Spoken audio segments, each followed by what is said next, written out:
Like love insurance company Pradeep Ranganathan നായകനായി എത്തിയ like അഥവാ ലവ് ഇൻഷുറൻസ് കമ്പനി റിലീസ് തീയതികൾ മാറ്റി ഒടുവിൽ ഇപ്പോൾ ഈ വെക്കേഷൻ ടൈമിൽ വന്നിരിക്കുകയാണ്.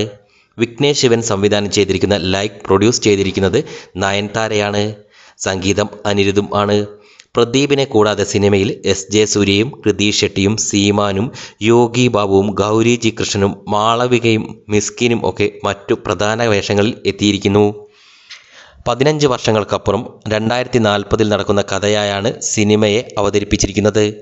വരുന്ന കാലത്ത് നമുക്ക് പ്രണയവും ഇൻഷുറൻസ് ചെയ്യുവാൻ കഴിയും എന്ന രസകരവും സാങ്കല്പികവുമായ ഒരു ചിന്തയെ ഡെവലപ്പ് ചെയ്താണ് ലൈക്ക് എന്ന സിനിമയുടെ മെയിൻ കഥ സംവിധായകനും കൂട്ടരും ഉണ്ടാക്കിയെടുത്തിരിക്കുന്നത്.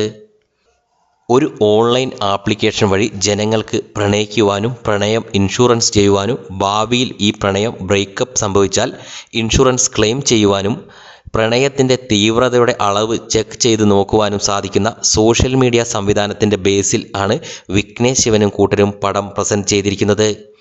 ഇനിയും കുറച്ച് വർഷങ്ങൾക്ക് ശേഷം മൊബൈൽ ഫോൺ മനുഷ്യൻ്റെ ലൈഫിൽ ഏതു തരത്തിൽ വരുമെന്നത് ഒരു സാങ്കല്പിക രീതിയിൽ പടം പറഞ്ഞിരിക്കുന്നു.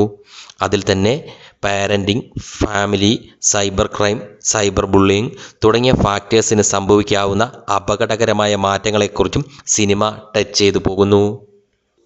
ചിത്രത്തിൽ പറയുന്ന ഈ ആപ്ലിക്കേഷൻ്റെ മേധാവിയായി എസ്.ജെ. സൂര്യ വേഷമിട്ടിരിക്കുന്നു.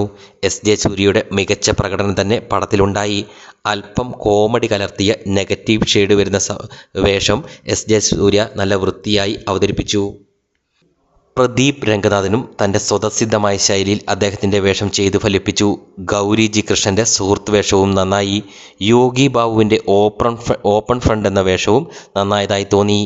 2040 സംഭവിച്ചേക്കാവുന്ന പല കാര്യങ്ങളെയും സിനിമ ആക്ഷേപഹാസ്യം എന്നോണം അവതരിപ്പിച്ചിരിക്കുന്നു. പക്ഷേ പ്രദീപ് രംഗനാഥൻ്റെ മുൻ സിനിമകളെപ്പോലെ ഒരു ആസ്വാദന രസം ഇവിടെ വന്നില്ല എന്നാണ് പേഴ്സണലി തോന്നിയത്. ഒരു മെസ്സേജ് പടത്തിലൂടെ ഭംഗിയായി കൺവേ ചെയ്യുന്നുണ്ടെങ്കിലും എൻ്റർടൈൻമെൻറ്റ് സുഖങ്ങൾ പലയിടത്തും പടത്തിന് നഷ്ടപ്പെടുന്നുണ്ടായിരുന്നു. അടിമുടി സിനിമ ഒരു കളർഫുൾ മൂഡിലാണെങ്കിലും പക്ഷേ കോമഡിയൊക്കെ പലയിടത്തും വർക്കാവാതെ പോയതായി തോന്നി. അതുപോലെ തന്നെ ഇമോഷണൽ രംഗങ്ങളും മൊത്തത്തിൽ അങ്ങോട്ട് ക്ലിക്കായില്ല. അനിരുദ്ധിൻ്റെ ശബ്ദവും ചിത്രത്തിൽ ഒരു റോബോട്ടിനു വേണ്ടി ഉപയോഗിച്ചിട്ടുണ്ട്. ലൈക്കിൻ്റെ ഗാനങ്ങളും BGM ഒക്കെ തരക്കേടില്ലായിരുന്നു. പടത്തിൻ്റെ ഡ്യൂറേഷൻ അല്പം കുറച്ചിരുന്നെങ്കിൽ നന്നായേനെ എന്നും തോന്നി. ഇൻ ഷോർട്ട്, ഒരു വ്യത്യസ്ത ചിന്തയെ ഡെവലപ്പ് ചെയ്ത് അവതരിപ്പിച്ചിരിക്കുന്ന ശരാശരി ലൈനിൽ നിൽക്കുന്ന ഒരു ഫീൽ ഗുഡ് സിനിമയാകുന്നു ലൈക്ക് അഥവാ ലവ് ഇൻഷുറൻസ് കമ്പനി.